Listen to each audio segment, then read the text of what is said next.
Buenas noches, mucho gusto. Mi nombre es Jorge Luis Gutiérrez. Presento mi carnet.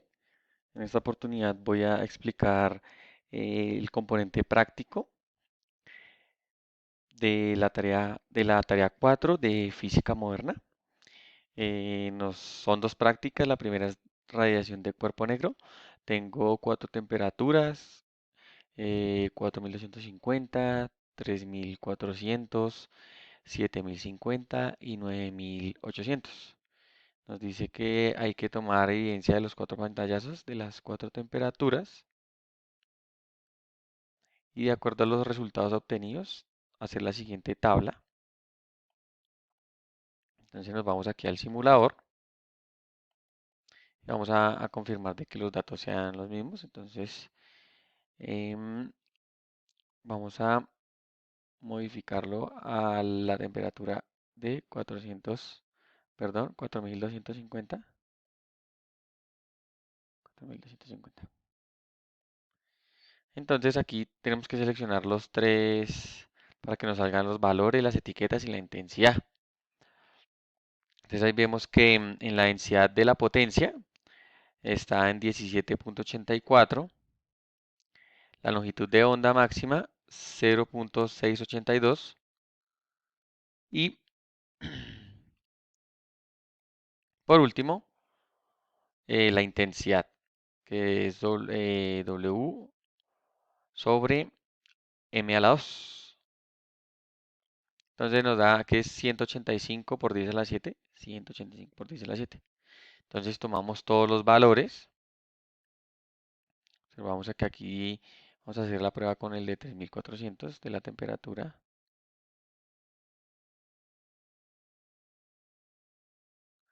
Aquí podemos ampliar para que nos muestre la longitud de la onda, de acuerdo a este simulador que es muy bueno. Entonces aquí vemos que la densidad de la potencia es 5.85, ahí, ahí está bien, 5.85. Em, la intensidad es de 7.58 por 10 a la 6 y la longitud de onda es 0.852. Hacemos el mismo ejercicio con las cuatro temperaturas.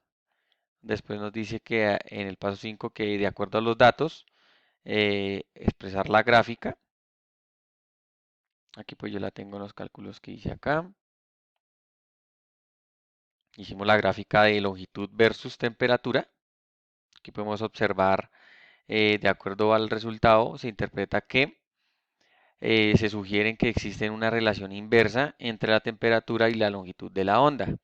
De los datos recopilados y mostrados en este gráfico, a medida que aumenta la temperatura, la longitud de onda disminuye. Esto puede inferir en los datos. Después en el paso 6 nos dice que hacer una tabla de temperatura con respecto a la densidad de la potencia espectral. Hacemos la gráfica de la temperatura versus la densidad. Aquí nos dice que interpretamos. Este resultado sugiere que existe una relación directa entre la temperatura y la densidad de la potencia. A medida que aumenta la temperatura, también aumenta la densidad de la potencia. En el paso 7 nos dice que construir una gráfica de longitud de onda máxima versus intensidad. Ahí es la misma gráfica, aquí tenemos las gráficas, si podemos observar. Esta gráfica es listo. ¿Qué podemos interpretar sobre la gráfica? El resultado indica que existe una relación inversa entre la intensidad y la longitud de onda, como se observa en el gráfico. Cuando hay intensidad más alta, la longitud de onda se vuelve más débil. Aquí vemos pues la curvatura. Listo. Aquí completamos el componente práctico 1. Vamos a hacer el componente práctico 2. Nos dan tres materiales. En este caso a mí me tocó el cesium, el valerium y el calcium. Colocamos la función de trabajo de cada uno. Del cesium es 2.1, de valerium es 5.0 y de calcium es 2.9. Nos colocan en el paso uno hacer un ejercicio que la luz visible de, del, para que expulse los fotoelectrones esté entre los 380 y los 780 nanómetros. Entonces nosotros hacemos los cálculos de Celsius, nos da 2.12. Vamos a hacer la simulación. Aquí tenemos el componente, escogemos el metal, el cesium. Listo. Ahí lo cambió. Vamos a observar que llegar a la de 185 nanómetros. Vamos a observar aquí que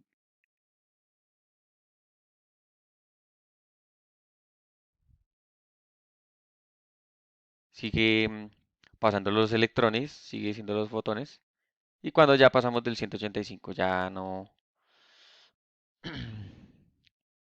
De acuerdo a los cálculos, el resultado es aproximado, casi exacto. Vamos con el Belirium, que nos dice que a los 245 nanómetros. Entonces, tomamos lo mismo, vamos a metales, Belirium.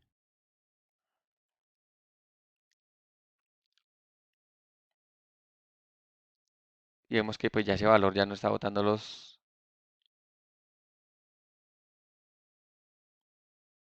Bueno, aquí podemos hacerlo con el 245. A los 245 empieza a botar los electrones, los fotones. Hacemos lo mismo con el calcium. Y ese de acuerdo al cálculo matemático, a los 428 nanómetros. Ese es aproximado, obviamente puede variar. Listo. En el paso 3 nos dice, demuestra usando el simulador que los materiales asignados emiten fotoelectrones en el rango visible del espectro. Entonces ahí son los pantallazos que tomé. Después nos dice que hay que calcular la longitud de onda y la frecuencia mínima. Y que pues el dato tiene que ser aproximado. Entonces, pues aquí está la fórmula, cambiamos los valores. Aquí observamos que la longitud de onda máxima es 185. Ya después de 185, ya en cuanto al cesium, ya no, como lo mostré hace un momento, ya no bota más fotoelectrones.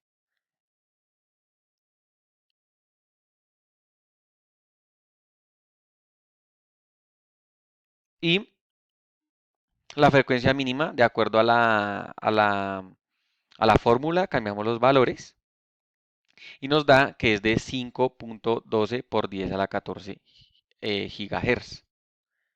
Miramos que si es lo mismo, entonces nos dio casi exacto, aquí 5.14 nos dio el resultado muy cercano. Vamos a hacer lo mismo con Belirium, cambiamos el metal, el Belirium, le ponemos los 245 nanómetros para observar la frecuencia y nos da 1.22 en el simulador y aquí en el cálculo matemático nos da 1.22, 1.24, 1.224, perdón, por 10 a la 15. Nos dio el resultado también aproximado. Cambiamos por último el metal calcium. Colocamos los 424 nanómetros de acuerdo a los cálculos matemáticos y nos da la frecuencia de 7.08 por 10 a la 14. Vamos a mirar acá. Y nos da 7.7 por 10 a la 14. Nos dio muy cerca. Entonces los resultados se aproximan a la simulación. ¿Qué observación directa se obtiene en el simulador? A través del simulador se puede observar que en los tres materiales asignados se produce un desprendimiento de electrones. Esta observación sugiere que podría haber una relación entre las propiedades de los materiales y su capacidad para liberar electrones bajo ciertas condiciones. ¿Hay flujo de electrones? Obviamente sí, se evidencia que en los tres materiales hay flujo de electrones. Imagine luz solar sobre su fotocelda. ¿Qué significado tiene este comportamiento para usted como ingeniero electrónico o de telecomunicaciones? En mi caso es de telecomunicaciones, igual a pues acá coloqué que de acuerdo como ingeniero de telecomunicaciones, el comportamiento de la fotocelda bajo la luz solar podría ser de gran importancia en el desarrollo de tecnologías que dependen de la captación de energía solar, como los paneles solares y entre otros dispositivos que utilizan células fotovoltaicas.